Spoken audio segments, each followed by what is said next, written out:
Yun, magandang araw po sa inyong lahat mga kababayan. Batang Maynila Toys, kamusta po kayo? Ngayon po ay December 5, 2024, araw po ng Huwebes. At ito po, ngayon po ay alas 3 ng hapon. Kamusta po kayo? Meron kasi ako nabasa. Ito, pakita ko lang sa inyo. Nabasa kong post ni Cathy Binag. O sa mga hindi nakakilala kay Cathy Binag, isa po itong diehard Duterte supporter. At talaga namang napaka-panatiko po nito. So, nag-post si Cathy Binag. Sabi ni Cathy Binag, ayan mga kababayan, no? Sabi niya, I heart INC. Hashtag may prinsipyo. I heart Iglesia ni Cristo. INC means Iglesia ni Cristo. Dahil daw may prinsipyo. Bakit nasabi ni Cathy Binag yan? Kasi mga kababayan, nagsalita po itong Iglesia ni Cristo na sila daw ay magra-rally. Alright? Magkakaroon sila ng malawakang rally sa iba't ibang lugar sa Pilipinas, iba-ibang lokal. Kasi alam naman natin, Iglesia ni Cristo, marami yan eh. Kalat po yan sa buong Pilipinas. So, nagkakaroon na raw ng ino-organize raw ang iba't ibang rally sa iba't ibang lokal ng Iglesia ni Cristo dito sa bansa. Bakit sila mag-rally? Dahil sila po ay magpapakita ng suporta laban po sa impeachment. Okay? So, malinaw po yun. Against impeachment. Yung kanilang rally ay para po pagpapakita ng kanilang hindi pagsang-ayon sa impeachment. Okay. So ngayon ganito nangyari. Katulad ni Cathy Binag, mga kababayan, katulad ni Cathy Binag at ilang mga DDS supporter, inassume nila, mga asumera kasi ito eh. Inassume nila na itong Iglesia ni Cristo ay sumusuporta kay Sara Duterte. Kasi ang ini-impeach si Sara Duterte. So, inassume nila, ito ngayon ang pinagkakalatis nila sa social media ng Iglesia ni Cristo ay full support kay Sara Duterte. Ayun yung ngayon pinapalabas nila. Ito ng mga hunghang na mga DDS supporter. Yung mga asumera at asumero. Ina-assume nila na itong Iglesia ni Cristo ay sumusuporta kay Sara Duterte kasi nga against impeachment. Ngayon, ito. Ayun ba talaga ang dahilan kung bakit sila mag-rally? Totoong against impeachment. Pero totoo ba yung ina-assume nila ng mga DDS na dahil sumusuporta ang Iglesia ni Cristo kay Sara Duterte, kaya sila'y against impeachment? Pakinggan nga natin. Hindi, ito pakinggan natin para maliwanag. Baka sabihin nyo, mas maganda marinig natin mismo dito sa Iglesia ni Cristo, sa kanilang panawagan, kung ano ba talaga yung dahilan nila, bakit sila mag-rally against impeachment. Okay, pakinggan natin mga kababayan para malinaw. Kasi itong mga DDS nahihibang na naman sa totoo lang nahihibang na naman sila. At mali yung kanilang interpretasyon dun sa inilabas na pahayag ng Iglesia ni Cristo. Pakinggan natin sinabi ng Iglesia ni Cristo sa mga hindi pa nakakarinig o nakakapanood. Ito. Ito na po. Kami po ni Nelson tumanggap po ng bilin bilang mga kaanib po sa Iglesia ni Cristo at sa atin hong mga kababayan. Dahil po dyan, mga kababayan at mga kapatid sa Iglesia, ang mga kapatid po sa Iglesia ay naghahanda, Nelson. Ulitin ko po ang mga kapatid po sa Iglesia ay naghahanda na magsagawa po ng rally. Rally. Magsagawa po ng rally upang ipahayag sa lahat ng mga kinauukulan na ang Iglesia ni Cristo ay pabor po sa opinyon ng Pangulong Bongbong Marcos na hindi sumang-ayon sa sinusulong ng ilang sektor na impeachment. Dahil... Okay, pause muna tayo. Pause muna. Okay. Bakit sila mag-rally? Dahil gusto nilang ipakita na sila ay sumasang-ayon sa sinabi ni Pangulong Bongbong Marcos. Ano ba sinabi ni Pangulong Bongbong Marcos? Huwag niyong ituloy ang impeachment. Kung may binabala kayo, wala dapat mangyayaring impeachment. Ayun yung sabi ni Pangulong Bongbong Marcos So mag-rally itong mga Iglesia ni Cristo in support o sang-ayon in agreement to what the President said. Kung ano yung sinabi ni Pangulong Marcos, sumasang-ayon sila. Kaya sila mag-rally, magpapakita sila ng suporta dun sa sinabi ni Presidente Bongbong Marcos na wala po dapat impeachment. Bakit daw? Nasabi ni Presidente Marcos dahil unang-una, gaano yan kumbaga, mas maraming mga bagay ang mas importante. Sayang sayang ang oras, sayang ang panahon, sayang ang pera, sayang ang pagod. Di ba? Ayun ang sinabi ni Presidente Marcos. O, tuloy natin, tuloy. Maraming problema ang ating bansa na dapat pong unahin ng ating pamahalaan. Ang Iglesia ni Cristo po ay para sa kapayapaan. Ayaw namin, ayaw po natin sa anumang uri ng kaguluhan na manggagaling sa kanino mang panig. Ngayon pa lamang po, mga kababayan, ay nag-uorganisa na po ang mga lokal sa buong iglesia para magkaroon ng mga malalaking pagtitipon.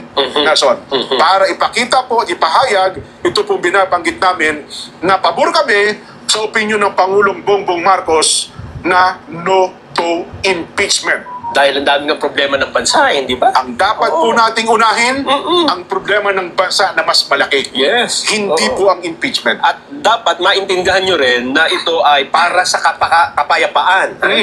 At hindi para sa anumang kaguluhan na posible manggaling kahit sa anumang panig. Ha? Tama. Dapat yun ang maintindihan natin. Wala tayong pinapanigan, kundi yung pagkakaisa at kapayapaan ng bansa.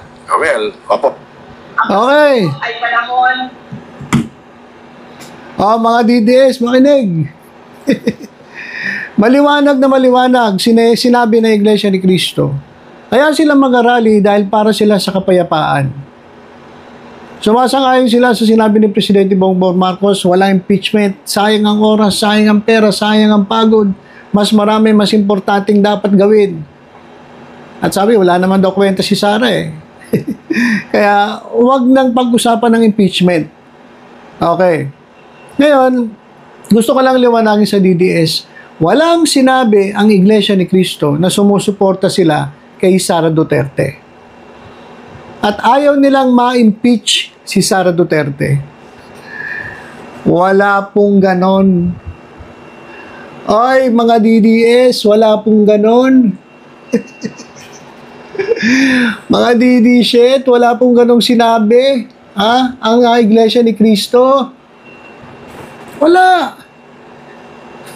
Ito naman kasi mga DDS, nag-a-assume na ang suporta ng Iglesia ni Cristo ay na kay Sara Duterte at ayaw ng Iglesia ni Cristo na ma-impeach si Sara Duterte. Kaya nga niya pinipigilan, kaya sila mag-arali. Hindi ganoon. Kaya sila mag-arali dahil gusto nila ng kapayapaan, ayaw nila ng gulo. At hindi nila susuportahan yung mga grupo na nanggugulo. Sino ba nanggugulo? Yung mga DDS, grupo ni Sara Duterte. Wala silang pinapanigan. Basta gusto nila kapayapaan. Para sa kanila, yung impeachment, makakadagdag lang sa kaguluhan ng bansa natin yan. So, wag nyo na lang ituloy. Pwede, wag na lang natin ituloy dahil gusto natin kapayapaan. Ayaw namin ng gulo. Kaya itong mga DDS, oy, gising-gising mga DDS. Maglinis-linis kayo ng tenga, saka mali ang pagkakaintindi ninyo. Wala pong sinabi ang Iglesia ni Cristo na sumusuporta sila kay Sara Duterte o ayaw nilang ma-impeach si Sara Duterte. Ang sabi nila, sumusuporta sila sa sinabi ni Presidente Bongbong Marcos. Kaya ayaw nila ng gulo. Kaya ikaw, Kati Binag, o sino man sa inyo na asumero at asumera, huwag kayong mag-a-assume na kampi ang Iglesia ni Cristo sa DDS o kay Sara Duterte. Kaya doon sa mga sa mga grupo, sa mga loyalista na nagagalit sa Iglesia ni Cristo, tingnan nyo muna maigi, pakinggan nyo muna maigi yung sinabi nila. Napakalinaw naman ako, hindi po ako hindi po ako Iglesia ni Cristo. Kunin nyo po yung sustansya nung sinabi nila, yung content, kasi baka ma-out of context kayo Baka naman kayo, dada kayo ng dada dyan, dakdak na kayo ng dakdak. Wala, kampi na Iglesia ni Cristo si Sara, kampi ng mga DDS, hindi po. Wala silang sinabing ganun. Ngayon, kung kakampi sila, bahala sila. Pero doon sa statement nila, wala pong sinabi na sang-ayon sila o ayaw nila na impeachment dahil ayaw nila may impeach si Sara Duterte dahil sumusuporta sila kay Sara. Hindi ganun. Gusto lang nila ng kapayapaan at sang-ayon sila kay Presidente Marcos. Doon sa sinabi ni Presidente Marcos. So, wag po kayong basta-basta magagalit o yung magsisilakbo ang inyo, mga damdamin. Tingnan nyo muna, pakinggan nyo muna na maigi yung sinabi. Hindi po ako Iglesia ni Cristo, hindi rin po ako Katoliko. Malawak po ang aking kaisipan pagdating sa usapin ng reliyon. Kasi ako po, mas naniniwala ako sa relasyon sa Diyos. Kasi hindi po tayo maliligtas ng religion. Relasyon po sa Diyos ang makakapagligtas sa atin. Kaya ayan, mga asumero at asumera ng mga DDS, baka akala nyo, ikampi sa inyo Iglesia ni Cristo, hindi. Nagkakamali kayo, mali ang pandinig ninyo o talagang mga engot kayo at pinipilit ninyo na angkinin o kaya isipin na ang Iglesia ni Cristo ay kampi sa inyo. Hindi, wala silang sinabing ganon. Mga ugok lang nagsasabi ng ganon. Hindi nyo lang naiintindihan yung sinabi nung nagsalita na miyembro na Iglesia ni Cristo. Mga utak talaga ninyo, mga no? Mga mema lang kayo wala sinabing ganun Kaya huwag kayo mag-assume na ang Iglesia ni Cristo kakampi nyo. Kita-kita naman Ito naman si Kati Binag. Tuwan-tuwa naman sa Iglesia ni Cristo, may prinsipyo, may akong prinsipyo. Nakakatawa talaga kayo. Tingnan nyo muna maigi, pakinggan nyo muna maigi, pag-aralan nyo muna maigi kung ano yung sinabi, hindi yung dakdak. Iglesia ni Cristo, kampisada, Iglesia ni Cristo. Ayaw na ipa-impeach si Sara kasi kampi kay Sara, hindi. Mga bobo, mga ugok. Sinabi na Iglesia ni Cristo yon dahil gusto nila ng kapayapaan. Ayaw kasi naman natin ng gulo Kasi totoo lang, mga kababayan, sa totoo lang, real talk, mas makakadagdag yan sa gulo. Gulo na sinumulan ng mga grupo na mga magnanakaw. Kaya para lang pagtakpan yung ginagawa nila o yung ginawa nila ng gugulo.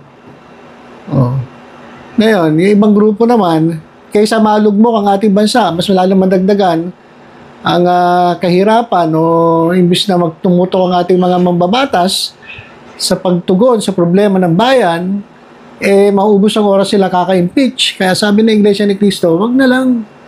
Maniniwala kami, sumusuporta kami sa sinabi ni Presidente Marcos na sana wala ng impeachment. Ako gusto ko rin naman ma-impeach si Sara Duterte. Gusto ko matanggal siya sa pwesto. Dahil grabe naman talaga yung ginawa niya. Pero sang-ayon din naman ako sa kapayapaan. Gusto ko rin naman ng kapayapaan Yan na lang na siguro natin ng korte na mag-decide. Total, isasampahan ng kaso yan na lang natin yung korte. Trabaho ng korte yan. Yung mga mababatas, imbis na iubos yung oras nila, kaka-impeach, kaka-hearing na yan, gumawa na lang kayo ng batas para sa kayunlad ng ating bansa at sa magbigay na lang kayo ng mga ng mga batas na mapapakinabangan ng taong bayan. Di ba?